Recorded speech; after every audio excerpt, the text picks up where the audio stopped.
Bismillahirrahmanirrahim. Assalamualaikum warahmatullahi wabarakatuh.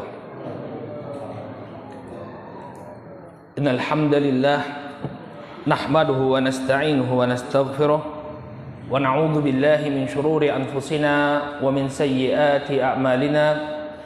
May yahdihillahu fala mudilla lahu wa may yudlil fala hadiya lahu. Ashhadu an la ilaha illallah wahdahu la syarika lahu wa ashhadu anna Muhammadan abduhu wa rasuluh. Allahumma salli wa sallim ala nabiyyina Muhammad wa ala alihi wa sahbihi wa man ittaba'a hudahu ila yaumiddin, amma ba'd. Bapak dan ibu kaum muslimin dan muslimat yang semoga senantiasa dirahmati oleh Allah. Alhamdulillah, puji dan syukur kita panjatkan kepada Allah Subhanahu wa taala atas segala nikmat yang telah Allah Subhanahu wa taala anugerahkan kepada kita semua, sehingga di malam hari ini kembali kita berkumpul di masjid yang kita cintai ini untuk melaksanakan sholat maghrib berjamaah, yang kemudian kita lanjutkan dengan majelis ilmu. Masih kita membahas hak-hak yang sering dilalaikan oleh manusia, di mana pada pertemuan yang terakhir kita telah masuk ke dalam pembahasan hak yang keempat, yaitu hak anak-anak. Telah kita sebutkan bahwa anak memiliki hak, diantaranya mereka memiliki hak untuk diberikan pendidikan agama. Bahkan ini merupakan hak yang paling utama yang hendaknya diberikan oleh orang tua kepada anak-anaknya. Dia tidak biarkan anak-anaknya terlunta-lunta begitu saja tanpa pendidikan agama yang baik. Kemudian kita lanjutkan, kata beliau, wa min hukukil aulad, dan di antara hak anak-anak, ayyunfiqu alaihim bil ma'ruf min ghairi israfin wala taksir. Bahwa seorang ayah atau orang tua hendaknya berinfak, yakni menafkahi anak-anaknya dengan cara yang baik, min ghairi israfin wala taksir, tanpa berlebih-lebihan dan tidak juga berkurang-kurangan. Artinya dia memberikan sesuai dengan apa yang dibutuhkan oleh anaknya, ya, tidak boros dan juga tidak pelit, ya. Kenapa? Li'anna dzalika min wajibi auladihi alaih, ya, karena ini merupakan kewajiban dia atas anak-anaknya.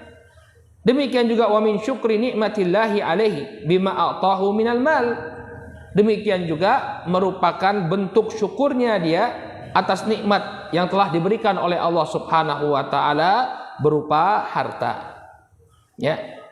Jadi ketika dia diberikan harta, maka hendaknya dia wujudkan syukurnya kepada Allah Subhanahu wa taala dengan menafkahi anak-anaknya.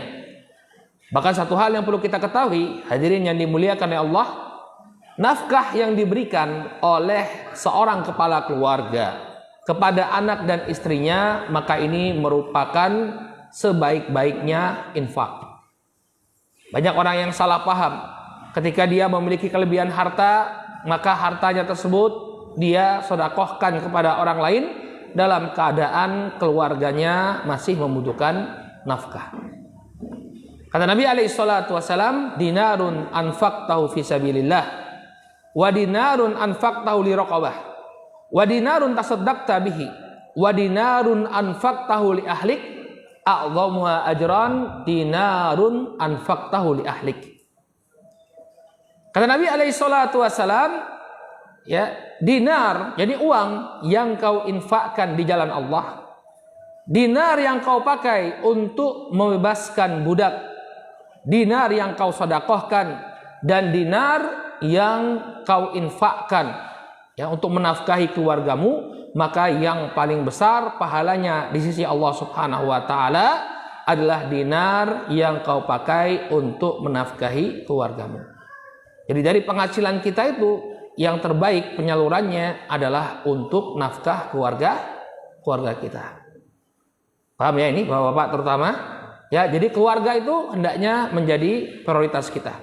Ya, jangan sampai keluarga, ya, keteteran, kemudian hartanya dipakai, ya, untuk dakwah fisabilillah, untuk membiayai orang lain, padahal keluarganya memerlukan.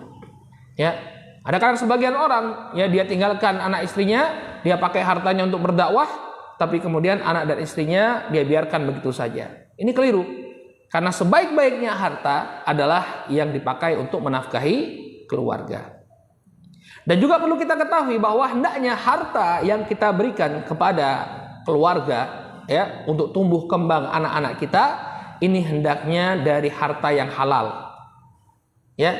Jangan sampai sebagai kepala keluarga kita berikan kepada mereka harta yang haram. Harta yang haram ini akan mengundang murka Allah Subhanahu wa taala dan menyebabkan dicabutnya keberkahan. Ya. Jadi kalau misalnya ada yang mengeluhkan, oh, kenapa kok anak saya nggak jadi anak yang soleh, ya? Anak saya kok seperti ini, susah sekali dikasih tahu. Ya mungkin kita perlu melihat kembali kepada harta yang kita pakai untuk menafkahi anak-anak kita. Ada kemungkinannya, ya walaupun tidak 100% benar, ya coba dilihat lagi. Ya, ada kemungkinan ada harta-harta yang haram yang kita jadikan sebagai nafkah bagi anak dan istri kita. Ya. Ini ada pengaruhnya. Kata Nabi SAW pernah bercerita tentang seorang laki-laki. Tentang seorang laki-laki yutil safar ash'ad akbar yamuddu yadahi ila sama. Ya Rabbi ya Rabbi. Ada seorang laki-laki yang dia dalam keadaan safar yang panjang. Ash'ad akbar. Ya, rambutnya kusut, kemudian pakaiannya berdebu. Yamuddu yadahi ila sama. Kemudian dia tengadahkan tangannya ke atas langit. Kemudian dia memuji Allah Subhanahu wa ta'ala. Ya Rabbi, ya Rabbi. Wahai Rabbku, wahai Rabbku. Harusnya orang ini dikabulkan doanya. Ya enggak? Pertama dia dalam keadaan safar yang panjang. Orang yang safar doanya dikabulkan oleh Allah.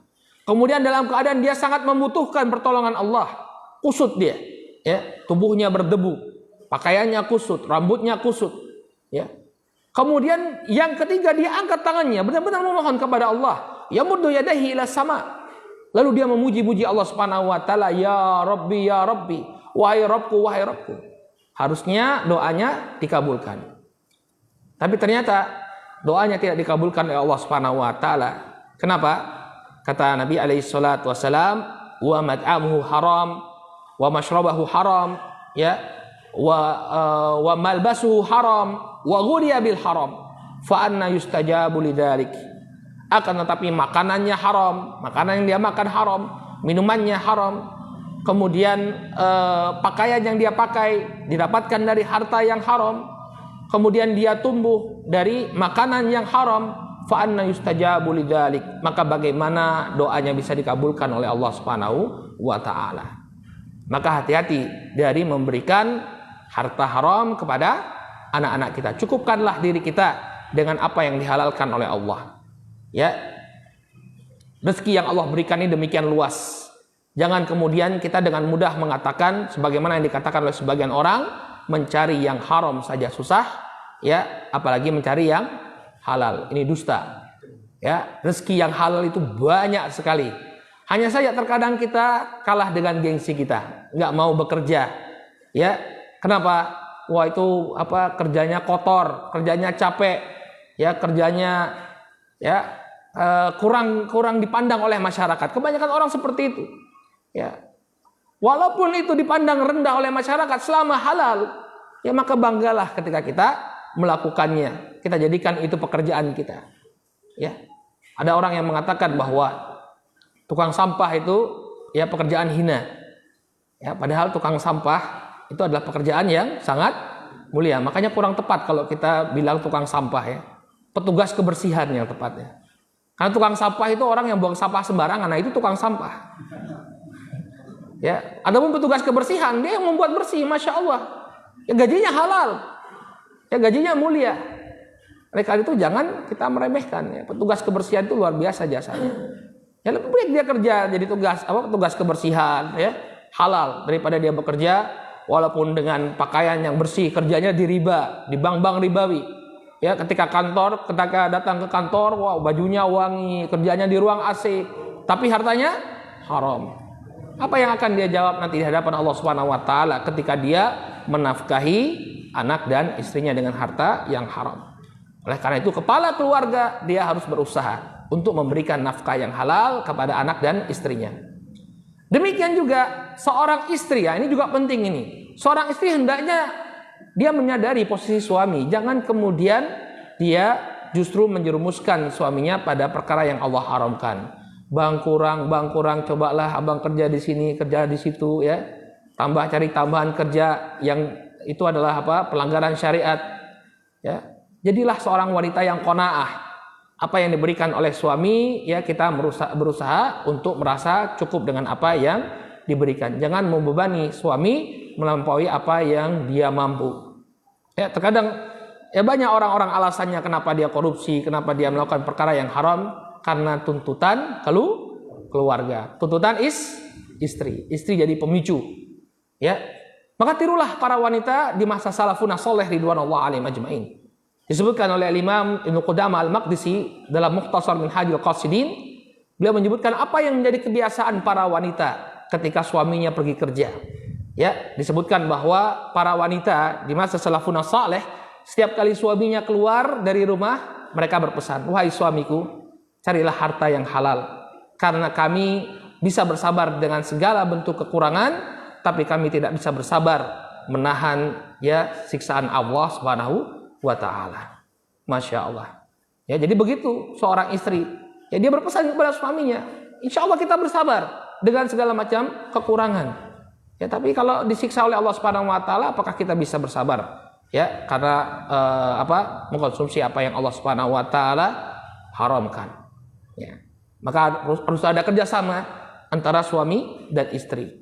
Ya, kita cukupkan dengan harta yang halal. Nggak perlu coba-coba, jangan coba-coba, benar. Sudah banyak cerita orang yang coba-coba, nggak apa-apalah sedikit, akhirnya apa? Berantakan. Ya, rumah tangganya berantakan, anaknya jadi anak-anak yang berandalan. Ya, memang dari sisi ekonomi luar biasa, dari sisi finansial penghasilannya luar biasa, dia bisa punya rumah, dia bisa punya mobil mewah. Tapi apakah itu kemudian membawa keberkahan? Nah, makanya Nabi SAW mengatakan, laisal ghina bikathratil arad wa innamal ghina ghina'un nafs. Kata Nabi SAW, yang namanya kekayaan yang sejati itu bukan dihitung dari banyaknya harta, tapi jiwa yang merasa cukup, qanaah. Alhamdulillah Allah Subhanahu wa taala berikan kita ya dalam keadaan seperti ini. Dan banyak-banyak melihat ke bawah. Ya, banyak-banyak melihat ke bawah, jangan melihat ke atas. Permasalahan kita, salah satu yang memacu kita ya untuk melakukan pelanggaran syariat karena terlalu banyak melihat ke atas. Si fulan, ya lihat itu temanmu dulu pas kuliah, sekarang sudah punya rumah di sini di kawasan elit, mobilnya juga sekarang ini. Sementara kita ya kajian aja kehujanan misalnya, ya nggak mampu beli mobil misalnya. Lihatlah ke bawah, masih banyak orang yang mungkin nggak punya kendaraan, yang kesana kemari hanya jalan kaki dan seterusnya.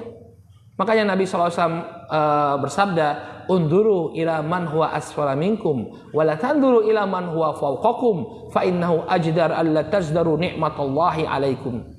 Lihatlah orang-orang yang di bawah kalian, jangan kalian melihat orang-orang yang di atas kalian. Maksudnya dalam permasalahan harta, dalam permasalahan duniawi.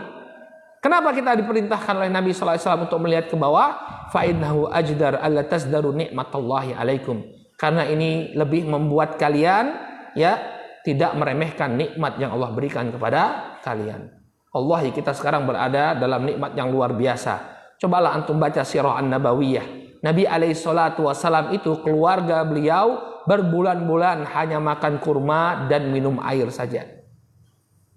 Sementara kita tiap hari ganti nggak lauknya? Ya, hari ini pecel lele, ya besok tempe penyet, ya. Ganti-ganti lauknya, Masya Allah. Nabi alaihissalam tamar. Ya, ketika Aisyah ditanya oleh sebagian para sahabat apa yang dihidangkan di rumahnya Nabi SAW, ya beliau mengatakan al-aswadain. Al-aswadain itu perumpamaan dari air dan juga kurma kering, tamar.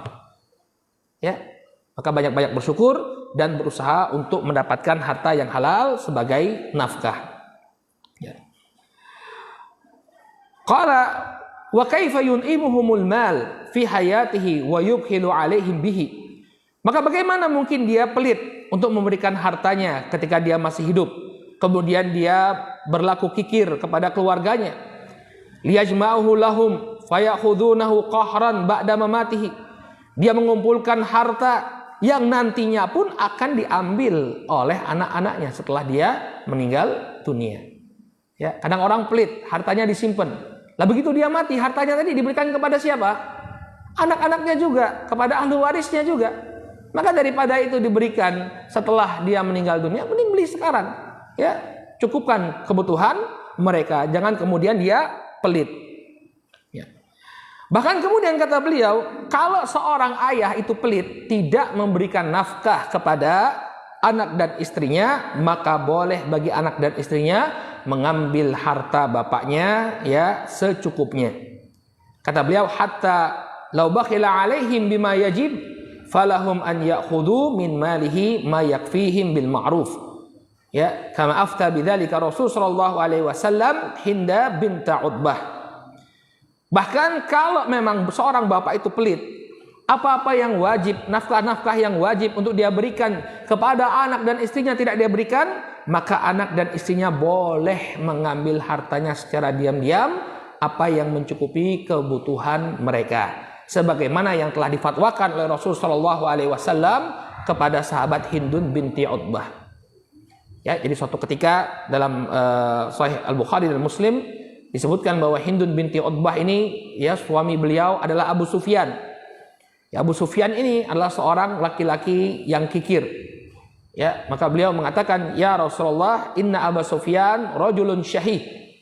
Wahai Rasulullah, sesungguhnya suamiku Abu Sufyan adalah seorang yang kikir. Dia tidak memberikan nafkah kepadaku dan kepada anak-anakku. Ini menunjukkan bahwa boleh ya menceritakan keburukan pasangan kita untuk meminta fatwa, untuk meminta petunjuk. Jadi tidak semua ghibah itu dilarang. Ada kondisi-kondisi tertentu yang memperbolehkan kita menceritakan aib seseorang. Ketika ingin mencari fatwa misalnya, gimana ini suami saya melakukan ini, gimana ini istri saya melakukan ini. Hukum asalnya kehormatan mereka harus dijaga. Tapi ketika di sana ada hajat yang membuat kita mau tidak mau harus menceritakan aib mereka, diperbolehkan. Maka Nabi SAW kemudian mengatakan kepada Hindun, ambil dari hartanya Abu Sufyan, ya ma yakfiki wa yakfi ya abnaik. Ambillah dari harta Abu Sufyan apa yang mencukupimu dan apa yang mencukupi anak-anakmu. Tapi tidak boleh kemudian berlebih-lebihan. Ya sekedarnya saja agar mereka tercukupi. Ya, oleh karena itu seorang ayah hendaknya berusaha untuk memberikan harta yang halal sebagai nafkah anak-anaknya. Insya Allah ya Bapak-bapak, kalau kita berusaha betul ya untuk memberikan harta yang halal ya, dengan kejujuran kita dalam bekerja, kerja dengan amanah, insya Allah akan tumbuh anak-anak yang soleh dan soleh sesuai dengan idaman kita. Ya, ada sebuah kisah yang perlu kita tuturkan ya. Antum pernah dengar seorang ulama yang bernama Abdullah ibn Mubarak? Pernah dengar kan? Nama beliau sangat masyhur, seorang ulama, Abdullah ibn Mubarak. Bapak beliau yang bernama Mubarak ya, ini dulunya adalah seorang yang bekerja di sebuah kebun. Kebunnya milik seorang qadhi. Qadhi di masa itu adalah orang yang memiliki kedudukan, punya harta. Ya. Maka suatu ketika sang qadhi ini datang ke kebunnya lalu meminta kepada Mubarak, "Wahai Mubarak, datangkan kepadaku buah delima yang manis." Itu perkebunan delima. Ya. Maka kemudian Al-Mubarak ini mengambilkan sebuah delima lalu dia berikan kepada majikannya. Ternyata asam. Apa ini? Kok asam ini? Coba cari lagi. Maka Mubarak cari lagi buah delima tadi, diberikan lagi kepada tuannya. Ternyata yang kedua asam. Kemudian tuannya ini mengatakan kepada Mubarak, "Wahai Mubarak, kamu sudah bekerja di sini berapa lama? Sampai sekarang kau nggak bisa membedakan, ya, mana delima yang manis, mana delima yang asam." Ya. Maka apa kata Mubarak? "Wahai tuanku, ya, saya di sini kontrak kerjanya itu jadi satpam. Tugasnya menjaga kebun ini. Ya. Saya tidak ditugaskan atau tidak diberi kewenangan untuk mencicipi buah delima." Luar biasa kan? Kalau kita diberi kerja seperti itu gimana ya Pak? Ya, kebun apa misalnya? Kebun pelem. Ya, coba kamu dikontrak jadi satpam kebun pelem. Ya, kalau nanti ada yang jatuh ya sudah dimakan ya, potong. Ya, tapi dia kontrak kerjanya nggak seperti itu. kontrak kerjanya jadi satpam, bukan jadi pencicip buah. Makanya dia nggak bisa membedakan mana yang delima yang manis, mana delima yang asam. Maka kemudian barakallahu fikum, ya, kejujuran dan amanah dari Al-Mubarak ini menimbulkan kesan yang luar biasa pada pada tuannya. Apa yang kemudian dilakukan oleh tuannya? Wahai Mubarak, saya memiliki seorang anak wanita. Siapa yang belum menikah? Ya. Ya, ini barokahnya orang jujur ini ya. Barokahnya seorang pemuda yang jujur. Ya, kamu belum nikah? Belum. Saya punya anak perempuan. Anak perempuannya ini masya Allah seorang alimah, seorang gadis yang sangat berilmu. Maka kemudian dinikahkanlah. Padahal dia cuma satpam loh, ya. Cuma penjaga kebun. Dinikahkanlah Al-Mubarak dengan putri dari orang kaya tersebut, sang qadi. Maka lahirlah dari pernikahan tersebut Al-Imam Abdullah Ibnul Mubarak rahimahullahu ta'ala, seorang ulama besar, ya, dan seorang yang sangat dermawan. Jadi ketika beliau pergi haji, itu semua rombongannya itu dia yang biayai. Masya Allah, ya, seorang yang sangat luar biasa. Makanya, ya, jujurlah, kita tuh jadi orang tuh gampang, simple aja, takut sama Allah, ya, takut sama Allah. Jadi kalau kita berbohong, kita nggak amanah, takutlah pada Allah Subhanahu wa taala. Ingat kata Nabi sallallahu alaihi wasallam, "Inna sidqa yahdi ilal bir, wa innal birra yahdi ilal jannah." Yang namanya kejujuran itu pasti akan mengantarkan kita kepada kebaikan, dan kebaikan akan mengantar kita kepada surga. Ini janji dari Nabi alaihi salatu wasallam. Jadi bohong itu kalau ada orang yang mengatakan, "Nek jujur, ajur." Jujur masuk surga. Ya. Kemudian kata Nabi, fa innal kadhiba yahdi ilal fujur wa innal fujura yahdi ilan nar. Sebaliknya, kedustaan itu akan mengantarkan seseorang pada perbuatan jahat, dan perbuatan jahat akan mengantarkannya kepada neraka. Bohong sekali, ya, takut ketahuan, akhirnya berusaha untuk menutupi, ya, korupsinya, melakukan kejahatan yang lain, ya. Akhirnya apa? Semakin berlipat-lipat dosanya. Oleh karena itu, hendaknya kita benar-benar, ya, memberikan, ya, untuk nafkah anak-anak kita harta yang halal. Qala wa min huquqil aulad. Kemudian hak anak-anak yang lainnya, ala yufaddila ahadan minhum ala ahadin fil ataya wal hibad. Nah, ini satu hal yang perlu kita ingatkan kepada para orang tua. Di antara hak anak-anak kita, kita harus perlakukan mereka dengan adil. Tidak ada yang namanya konsep anak emas. Ya. Jadi jangan seseorang itu melebihkan satu anak di antara anak yang lain dalam permasalahan pemberian. Yang dikasih si fulan, si fulan, si fulan, terus adik-adiknya gigit jari. Sering kita dapati di keluarga. Biasanya anak pertama ini, ya, anak pertama biasanya disayangi betul oleh bapaknya, sehingga adik-adiknya gigit jari. Lagi-lagi kakak yang dikasih, lagi-lagi kakak yang dikasih, ya, adik-adiknya nggak pernah dikasih. Fala yu'ti ba'du auladihi syai'an wa yahrumul akhar, atau wa yuhrimul akhar. Maka janganlah dia memberikan hadiah, memberikan suatu pemberian kepada sebagian anak-anaknya, lalu yang lainnya tidak diberikan. Fa inna dzalika minal jawri wa dzulm, karena ini merupakan bentuk kezaliman.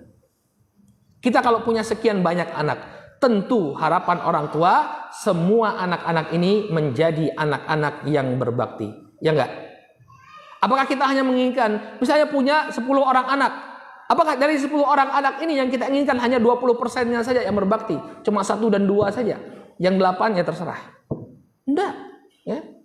Kita inginkan agar mereka berbakti. Makanya ketika memberikan suatu pemberian, jangan memberikan hanya kepada sebagian saja, kemudian yang lainnya tidak diberikan. Maka ini merupakan, ya, sebuah tindakan yang jahat dan kezaliman. Wallahu la yuhibbu zalimin. Dan Allah tidak menyukai orang-orang yang berbuat zalim. Qala wali anna dzalika yuaddi ila tanfiril mahrumin. Ya. Dan yang demikian ini, ya, akan menyebabkan antara saudara, ya, ini saling menjauhi. Ya, ketika ada kakaknya yang diberikan, ya, ada yang diberikan hadiah, yang lainnya tidak diberikan hadiah, maka yang tidak diberi hadiah akan membenci yang diberi hadiah. Ya, kamu disayang bapak, kamu ya awas nanti ya. Ya. Nah, kalau misalnya sebelumnya sudah dijanjikan, misalnya gimana Ustadz? Ini sering ditanya. Gimana Ustadz kalau misalnya yang satu berprestasi, yang satunya kurang berprestasi, kemudian kita ingin memberikan semangat dengan memberikan hadiah kepada yang berprestasi? Boleh-boleh saja, tapi disebutkan di awal kepada semua anak. Nah, semua kalian akan Bapak beri hadiah kalau kalian berprestasi.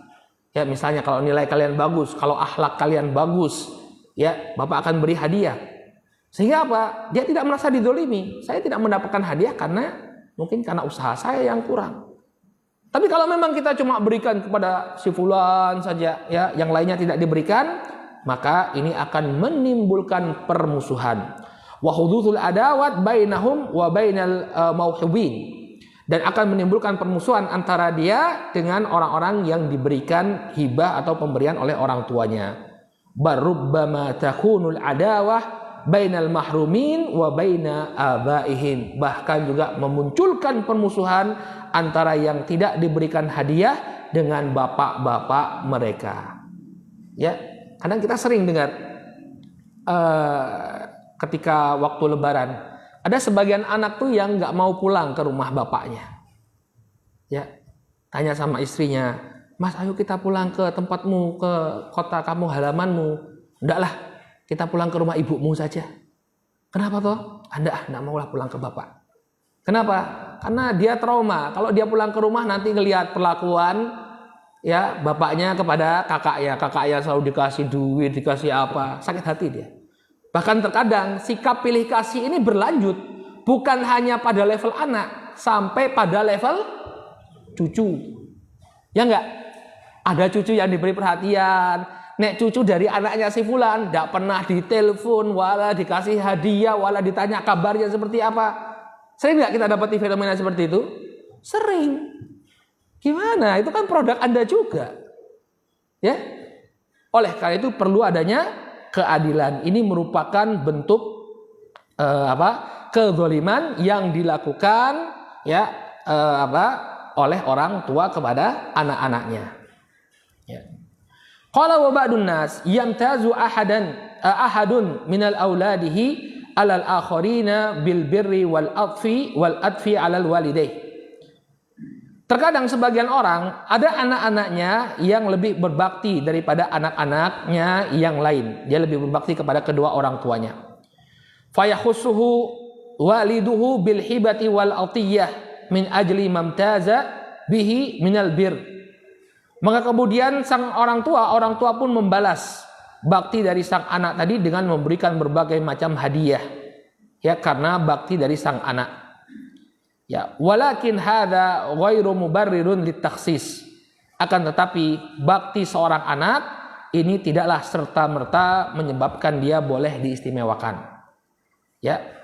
Qala fal mutamayyiz bil birri la yajuzu an yu'ta 'audan an birrihi. Maka anak yang lebih berbakti kepada orang tuanya tidak boleh kemudian diberikan pemberian sebagai ganti dari baktinya tersebut. Kenapa? Li'anna ajra birrihi 'ala Allah. Karena balasan perbuatan baktinya itu dari Allah Subhanahu wa taala. Memang itu sudah menjadi kewajibannya. Ya. Wa li'anna tamyiz al-bar bil atiyah yujibu an yu'jiba bi birrihi wa yaralahu fadlan. Kemudian kenapa kita tidak boleh memberikan hadiah yang lebih atau mengistimewakan anak-anak yang lebih berbakti kepada orang tuanya? Karena apabila kita istimewakan, ya ini akan membuat dia ujub. Nah, lihat nih, saya dikasih bapak karena saya lebih berbakti kepada bapak. Ya. Wa an yunfiral akhar wa yastamirru fi uquqihi, dan membuat yang lainnya semakin menjauh dan terus-menerus dia berbuat durhaka. Akhirnya dia punya alasan. Anak-anak yang kurang berbakti dia punya alasan untuk durhaka kepada orang tuanya. Ya sudah, misalnya bapaknya sudah tua renta. Saya tidak mau merawat bapak.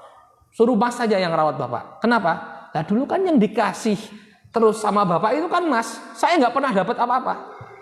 Bapak yang sering dipuji-puji oleh bapak itu kan mas. Ya, saya nggak pernah. Saya itu cuma dapat bogemnya saja dari bapak. Ngapain saya harus peduli sama bapak di hari tua? Ya, ini akibat apa? Orang tua tidak berbuat adil. Oleh karena itu jangan melebihkan pemberian. Kemudian sebab lainnya kata beliau, jangan kita memberikan pemberian yang lebih kepada sebagian anak. Summa innana la nadri faqad tataghayyarul ahwal fayanqalibul bar aqan wal aqbaran. Ya, dan kita nggak tahu apa yang terjadi. Bisa jadi kondisi itu berubah. Anak yang kita pandang dulu dia paling berbakti kepada orang tuanya berubah menjadi anak yang durhaka. Ya, dikasih-kasih terus sama bapaknya, kemudian yang lain menjauh. Tiba-tiba sang anak yang terus-menerus dapat kasih sayang ini, ketika bapaknya sudah mulai tua, mulai dia jual aset-aset bapaknya untuk keuntungannya sendiri. Ya, sementara bapaknya dia biarkan saja, bapaknya nggak bisa apa-apa lagi. Ya, dia jual aset-aset bapaknya. Mungkin nggak ini terjadi? Mungkin. Ya. Kemudian nggak peduli. Li'annal qulub biyadillah yuqallibuha kaifa yasha. Hati itu berada ya di tangan Allah Subhanahu wa taala. Allah membolak-balikkannya sesuai dengan apa yang Allah kehendaki. Jangan Anda kira orang itu bisa konsisten terus tanpa mengalami perubahan. Bisa jadi anak yang dulunya berbakti berubah menjadi anak yang durhaka. Oleh karena itu jangan pernah membeda-bedakan anak. Paham? Ya. Jangan pernah membeda-bedakan anak. Perlakuan kita harus sama. Ya. Bagaimana Ustadz, kan anak yang TK sama anak yang sudah kuliah beda pengeluarannya. Nah, kalau ini bukan termasuk bab ini. Kalau pengeluaran memang sesuai dengan apa yang mereka butuhkan. Tentu apa yang dibutuhkan oleh anak yang masih TK dengan anak yang sudah kuliah berbeda, ya. Tapi maksudnya kalau semuanya diberikan perhatian, berikan perhatian yang sama, ya. Kalau semuanya diberikan hadiah, walaupun itu menyesuaikan dengan usia dan apa yang mereka butuhkan, tetap kita berikan hadiah. Kadang orang yang lebih besar tentu biayanya lebih besar, ya. Untuk beli baju saja, baju orang dewasa kan beda dengan baju anak-anak. Bukan berarti semuanya sama rata, tidak. Sesuaikan dengan kebutuhan mereka. Kalau satu mendapatkan perhatian, yang lainnya pun harus mendapatkan perhatian. Qala wa fi sahihaini, Sahih Al-Bukhari wa Muslim, Ani Nu'man bin Bashir, anna abahu Bashir ibn Sa'ad wahabahu gulaman. Dalam Sahih Al-Bukhari dan Muslim dikisahkan bahwa ada seorang sahabat yang bernama Nu'man bin Bashir. Bapaknya yang bernama Bashir bin Sa'ad memberikan kepadanya ya seorang budak. Dia dihadiahkan seorang budak. Fa akhbara Nabi sallallahu alaihi wasallam bidzalik. Maka dia pun mengkhabarkan, ya, yakni Bashir mengkhabarkan pemberian ini kepada Nabi sallallahu alaihi wasallam. Faqala Nabi, maka Nabi sallallahu alaihi wasallam kemudian mengatakan, "Akullu waladika nahaltahu mithla hadza?" Apakah semua anakmu kau berikan hadiah yang sama? Qala la. Maka Bashir mengatakan tidak. Jadi cuma Nu'man saja yang diberi hadiah, yang lainnya ya tidak diberikan. Maka Nabi SAW mengatakan fa'arji'hu, ya kembalikan hadiah ini. Wa fi riwayatin ittaqullah wa'dilu baina auladikum. Dalam sebagian riwayat Nabi SAW mengatakan takutlah kamu kepada Allah dan berbuat adillah di antara anak-anak kalian. Jangan sampai berbuat zalim kepada mereka. Ya. Tapi perlu kita sampaikan ya, kalau orang tua kita tidak berbuat adil kepada kita, jangan kemudian jadi alasan bagi kita untuk durhaka kepada mereka. Bersabarlah. Ya, karena kita punya kewajiban untuk berbakti kepada orang tua. Karena memang orang tua tidak bisa memuaskan kita 100% ya. Tapi biarlah itu antara mereka dengan Allah Subhanahu wa taala, tapi kita sebagai anak tetap tidak melupakan kewajiban kita untuk berbakti kepada mereka.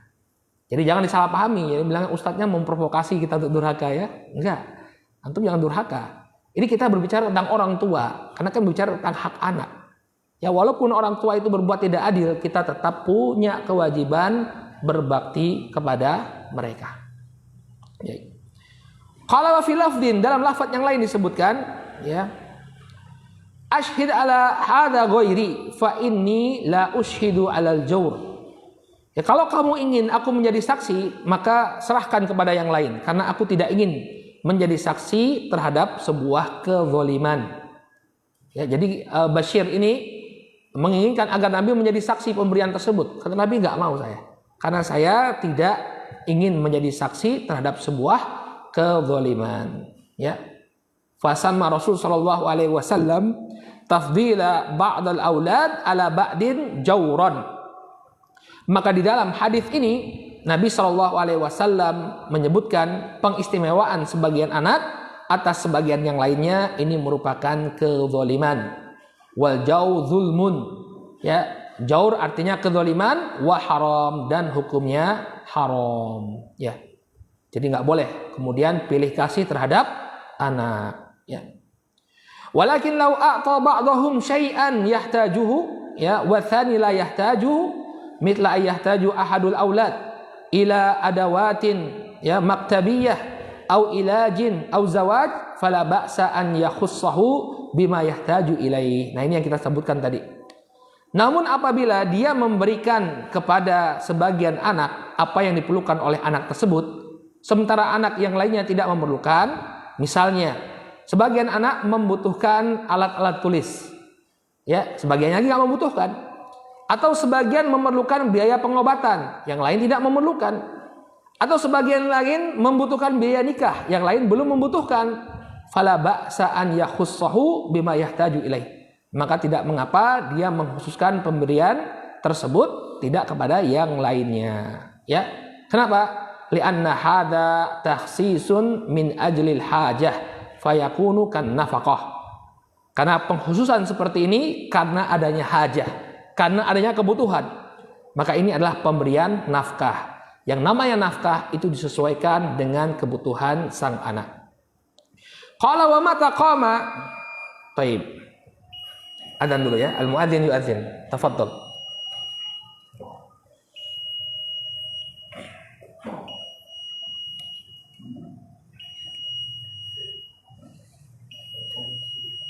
Allahu akbar.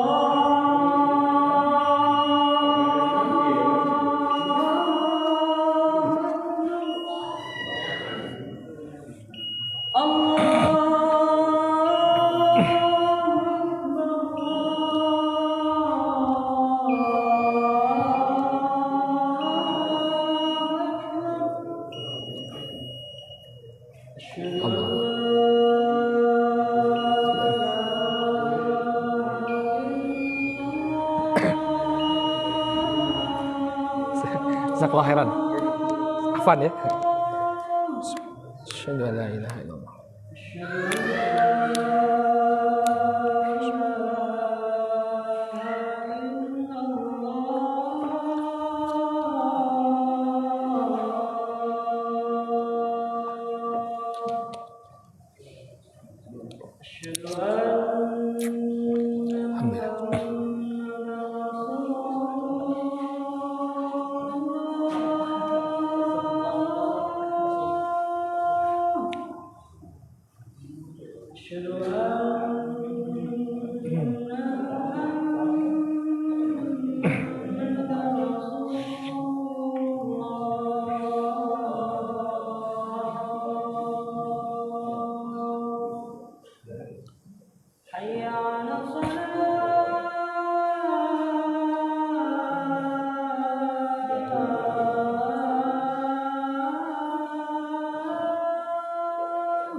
La haula wala quwata illa billah.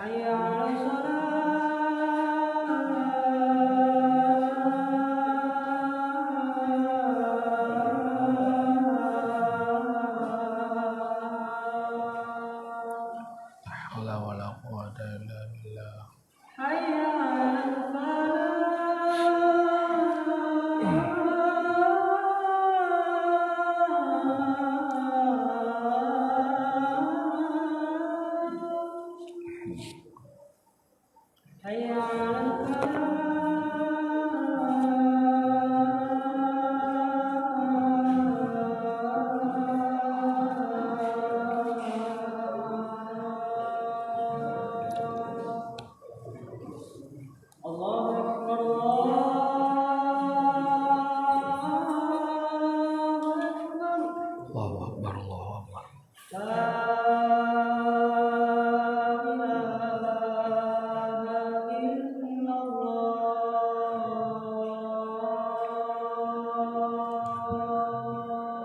La ilaha illallah. Allahumma shalli ala Muhammad wa ala ali Muhammad. Allahumma rabb hadhihi da'wati tammah wal wasilah wa bil maqam mahmud.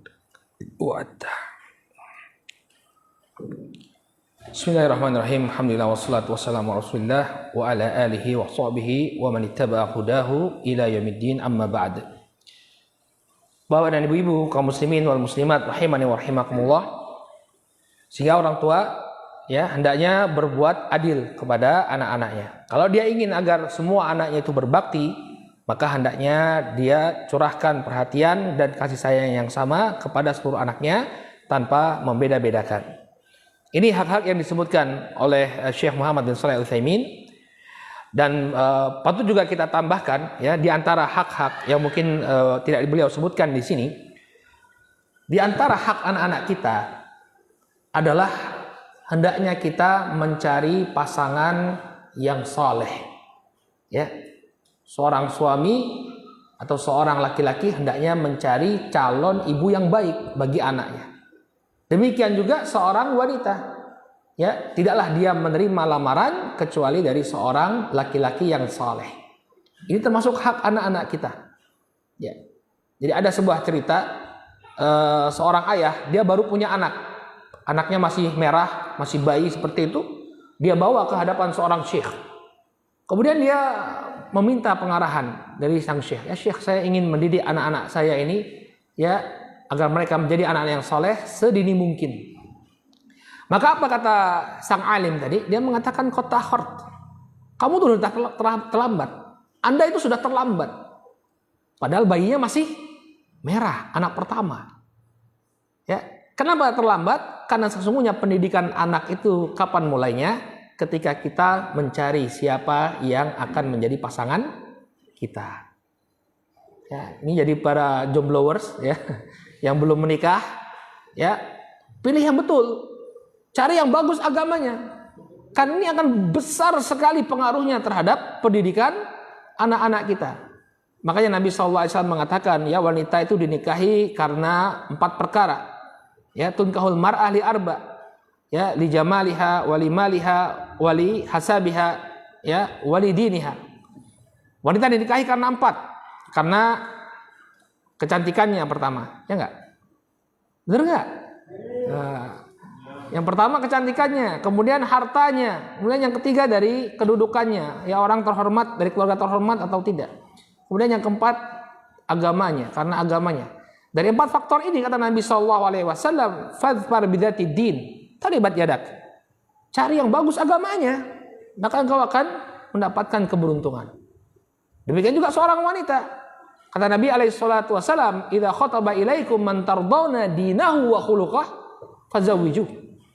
Kalau ada seorang laki-laki yang datang melamar yang kalian ridhoi 2 perkara, agama dan akhlaknya, maka nikahkanlah. Fa illam taf'al takun fitnah wa fasadun arid. Kalau kalian tidak lakukan, maka terjadi fitnah dan juga kerusakan. Jadi masalah agama ini masalah penting, ya, berkaitan dengan hak anak-anak kita nanti. Oleh karena itu di antara hak anak-anak kita hendaknya orang tua mencari pasangan yang soleh dan soleha. Kemudian juga yang kedua, di antara hak anak-anak kita adalah diberi nama dengan nama yang baik. Nama yang menunjukkan keislaman, nama yang memotivasi dia untuk menjadi orang yang soleh. Makanya sebaik-baik nama kata Nabi SAW adalah Abdullah dan Abdurrahman, hamba Allah, hambanya Ar-Rahman. Menunjukkan penghambaan kepada Allah Subhanahu wa taala. Dan dalam prakteknya juga beliau menamakan anak beliau dengan nama Nabi Ibrahim, ya. Kata beliau alaihi salatu wasallam, wulida li gulamun fasamaituhu bismi abi Ibrahim. Ketika dilahirkan seorang anak untukku, maka aku beri nama dia dengan nama bapakku, nama leluhurku, yaitu Ibrahim. Jadi kita punya tugas untuk memberikan nama yang baik kepada anak-anak kita. Dan itu tidak mesti unik. Ya, ada orang berapa miliar penduduk dunia ini, antum cari nama yang unik ya susah. Ya cukup kita cari nama orang yang soleh, ya, yang bisa dia jadikan teladan, nama sahabat, nama para nabi, Adam, Idris, Nuhud, Soleh, banyak sekali nama-nama yang baik. Tidak mesti identik, ya.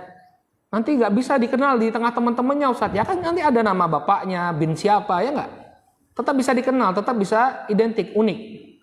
Jadi nggak mesti juga dirangka ya, bapaknya siapa namanya, ibunya siapa namanya, kemudian digatuk-gatukkan, ya nggak perlu. Nah, Nabi aja cuma copy paste, Nabi SAW cuma copy paste. Ada leluhurnya yang soleh, Nabi Ibrahim, itu diambil kemudian dijadikan nama anak beliau. Jadi nggak perlu nama-nama yang unik, ya. Siapa namanya Pitunov, ada namanya Pitunov.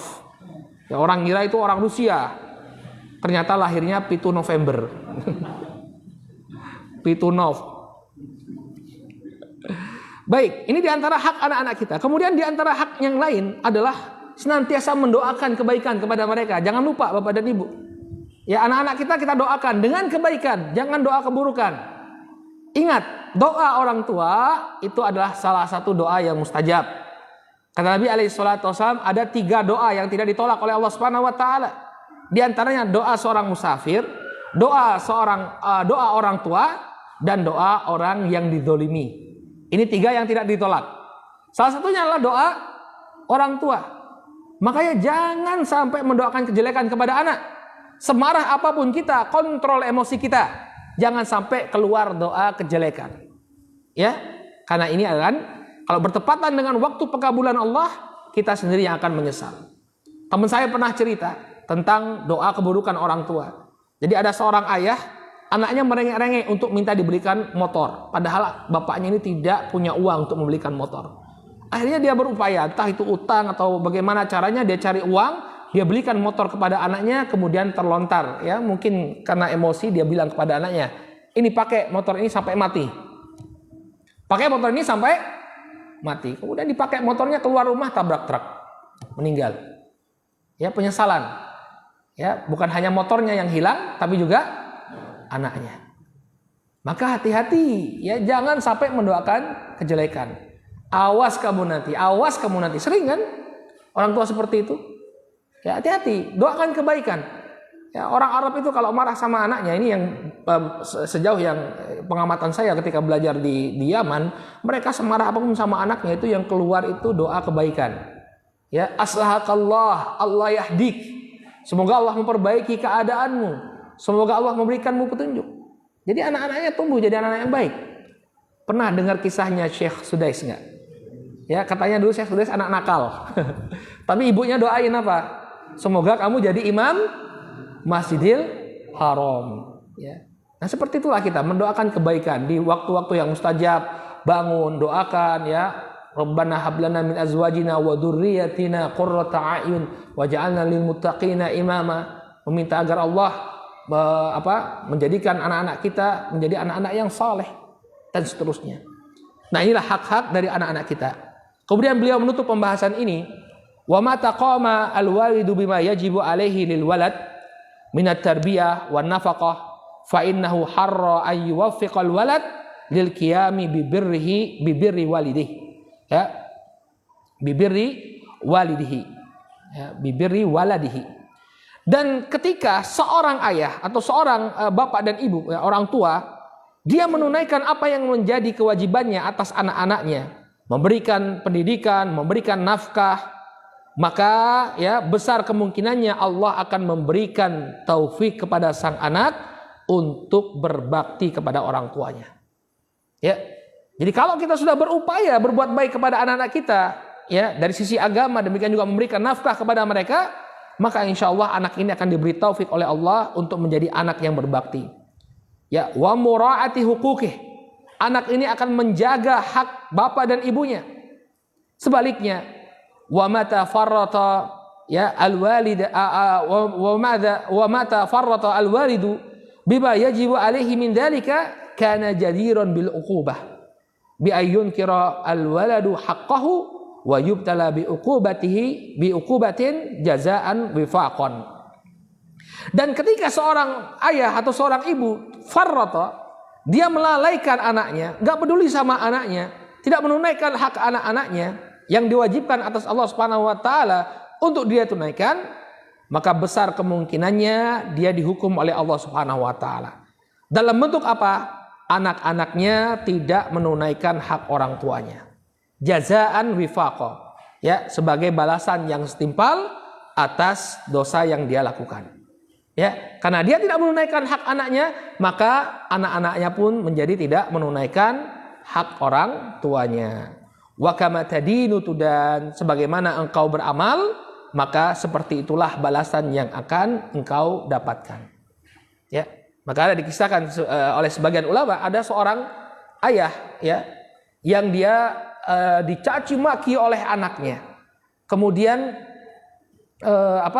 dicaci maki oleh anaknya, kemudian diusir oleh anaknya. Kemudian dia mengatakan, ya, ini adalah balasan. Kemudian ditanya, kenapa ini kau katakan bahwa ini sebagai suatu balasan? Karena dulu saya tidak memperhatikan pendidikan agamanya. Jadi dia tahu bahwa ini memang balasan. Ya sudah, mau gimana lagi? Dulu memang dia tidak mempedulikan anaknya, tidak memberikan pendidikan dan perhatian kepada anak-anaknya. Maka ini jangan terjadi sama kita.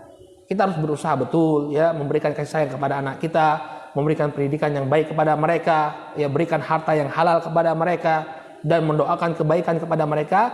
Maka niscaya orang tua yang menunaikan hak anaknya ini, insya Allah, ya, di hari tuanya, bahkan ketika dia meninggal, dia akan mendapatkan keberuntungan.